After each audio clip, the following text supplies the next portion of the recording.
এখন সুন্দৰ বগা ছালৰ অধিকাৰী সকলোৱে হ'ব বিচাৰে।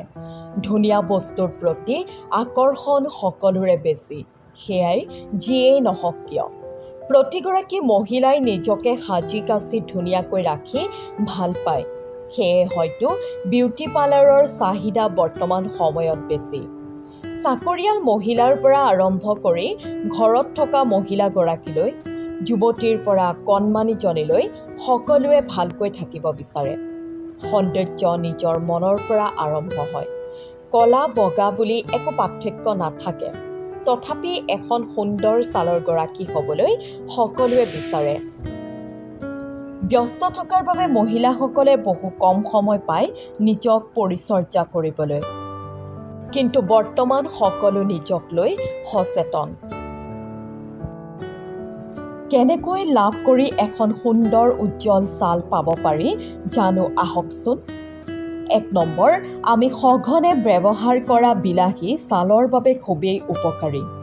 দৈনিক বিলাহীৰ ৰসৰ লগত যদি কেঁচা গাখীৰ মিলাই দৈনিক মুখমণ্ডলত লগাই ই আপোনাৰ ছালখনৰ উজ্জ্বলতা বৃদ্ধি কৰিব। ২ নম্বৰ, সহজলভ্য বেচনৰ লগত অলপ পৰিমাণৰ চেনি মিহলাই ঘূৰণীয়া আকাৰত কাটি লোৱা এটা বিলাহীৰে ছালত ঘড়ীৰ কাঁটাৰ দিশত ঘূৰাব লাগে। ই ছালৰ মৃত কোষবোৰ আঁতৰ কৰাত সহায় কৰাৰ লগতে ছালৰ উজ্জ্বলতা বৃদ্ধি কৰে। ৩ নম্বৰ, বিলাহীৰ ৰসৰ লগত দৈ, বেচন আৰু মৌ মিহলাই ছালখনত লগাব। ই আপোনাৰ ছালখন নিমজ কৰাৰ লগতে উজ্জ্বলতা বৃদ্ধি কৰিব। ৪ নম্বৰ, ১ চামুচ বেচন, নেমুৰ ৰস, ময়দা আৰু বিলাহীৰে এটা মিশ্ৰণ বনাই মুখত লগালে ছালৰ উজ্জ্বলতা বৃদ্ধি পায়। বেচন, হালধি, নেমু আৰু মৌৰ মিশ্ৰণেও আপোনাৰ ছালৰ উজ্জ্বলতা বৃদ্ধি কৰিব।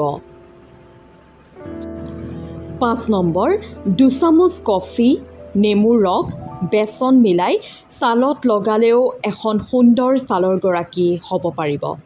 লগতে ফল-মূল, উদাহৰণস্বৰূপে কল, আম, তিয়ঁহ আদিও মাজে সময়ে ছালখনত লগালে ছালৰ সতেজতা বৃদ্ধি পায়। উল্লেখযোগ্য যে ছালৰ উজ্জ্বলতা বৃদ্ধি পোৱাত পানী অপৰিহাৰ্য।